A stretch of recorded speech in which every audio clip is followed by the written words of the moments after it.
Hello दोस्तों, welcome back to Trust with Law. दोस्तों, हमने पिछली बार क्लासिकल स्कूल में सिजारे बेकारिया पे ही ज्यादा फोकस किया, बेंथम पे कम किया। तो बेंथम पे एक अलग से वीडियो बना लेते हैं। तो बेंथम की मेन स्टडी पनिशमेंट पे फोकस थी, क्योंकि बेंथम वैसे भी यूटिलिटेरियन का स्कूल का था।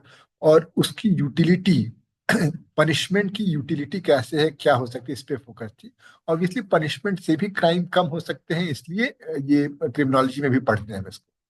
तो बेंथम ने बेसिकली चार तरह के सैंक्शन दिए। सैंक्शन मतलब एक तरीके से पनिशमेंट की बात की। एक है पॉलिटिकल, जो कि फाइन या इम्प्रिजनमेंट, जो हम जनरल सेंस में समझते हैं। लेकिन बेंथम कहता है कि इसके अलावा तीन और होते हैं। क्या?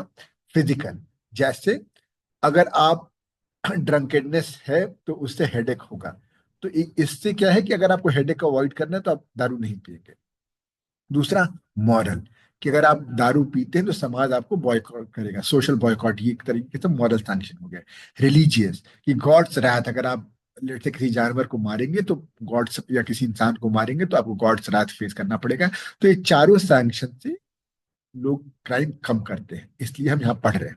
इसके बाद बेंथम क्या कहता है? बेंथम की मेन जो इंटेंशन जो थी, मतलब मेन मोट ये सब थ्योरी का क्या था? एक तो प्रिवेंट रेसिडिविज्म। रेसिडिविज्म क्या होता है? कि दोबारा ऑफेंस करने से। तो अगर ये सब चीजें सैंक्शन फेस करेगा तो रेसिडिविज्म कम होगा। और डेटरेंस क्रिएट करना, कि बाकी समाज के लिए भी एक डेटरेंस रहेगा। अच्छा, आफ्टर ऑल दिस बेंथम तीन सिचुएशन में पनिशमेंट मना कर रहा है। किन तीनों में?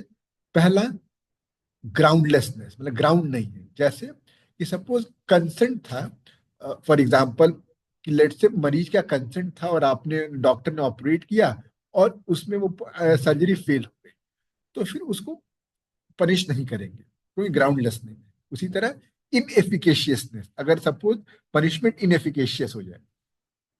कैसे? और ये सब, ये देखिए, जैसे अगर इंसेन है, अगर जो ऑफेंडर है वो इंसेन है, तो उसमें पनिशमेंट इंसेन है। क्यों? सॉरी, इनएफिकेशियस है। अभी हमने बोला कि क्या है बेंथम का इंटेंशन, कि रेसिडिविज्म, तो अगर वो इंसेन है तो उसको पनिश भी करो फिर भी वो दोबारा कर ही सकता है। और तीसरा, अनप्रॉफिटेबल है। जैसे मतलब इविल्स ऑफ जो पनिशमेंट है वो एक्सीड्स जो मतलब इविल्स ऑफ ऑफेंस। जैसे मान लीजिए किसी को लेट से आपको पनिश करना है, और उसको पनिश करने के चक्कर में लेट से इंटरनेट शट डाउन एक तरीके से सबसे बढ़िया है।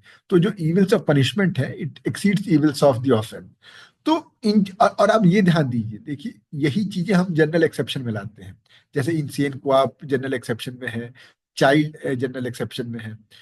या हम टॉर्ट में बोलते हैं कि अगर आपका कॉन्ट्रीब्यूटरी नेग्लिजेंस है, अगर आपने वॉलंटरी नॉन फिट इंजूरिया है तो इसलिए आपको नहीं टॉर्ट पे एक्शन बनेगा। तो ये हमारी बेंथम की स्टडी रही। अच्छा, बेंथम ने दो बातें और बोली जब बेंथम में लिखेंगे। पहली बात, बेंथम ने बोला कि लेस सर्टेन दी पनिशमेंट। क्लासिकल स्कूल वाले सर्टेनिटी ऑफ पनिशमेंट की बात करते हैं, लेकिन बेंथम बोले कि अगर पनिशमेंट सर्टेन नहीं है तो आप इसको और ज्यादा सीवियर बनाइए, तभी डेटरेंस रहेगा। और दोस्तों, ये सुन के आपके दिमाग में खनक होनी होनी चाहिए। इंडिया में क्यों डिमांड रहती है डेथ पेनल्टी की? क्योंकि हमारे यहाँ पनिशमेंट सर्टेन नहीं है, कि 15 साल लग जाते हैं, 20 साल लग जाते हैं, जिनके पास ज्यादा पैसा पावर है तो वो छूट जाते हैं। तो इसलिए उस डेटरेंस के लिए आप इसको सीवियर बनाना चाहते हैं।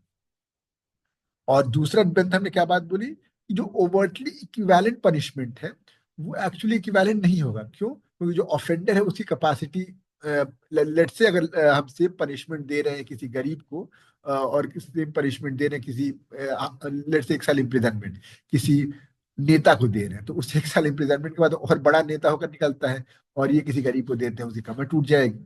तो ये हमारी बेंथम की स्टडी रही। आई होप आपको समझ में आएगा। अब जल्दी से अगला मतलब अब हमारे क्लासिकल हो गया, एक बार न्यू क्लासिकल देख लेते हैं।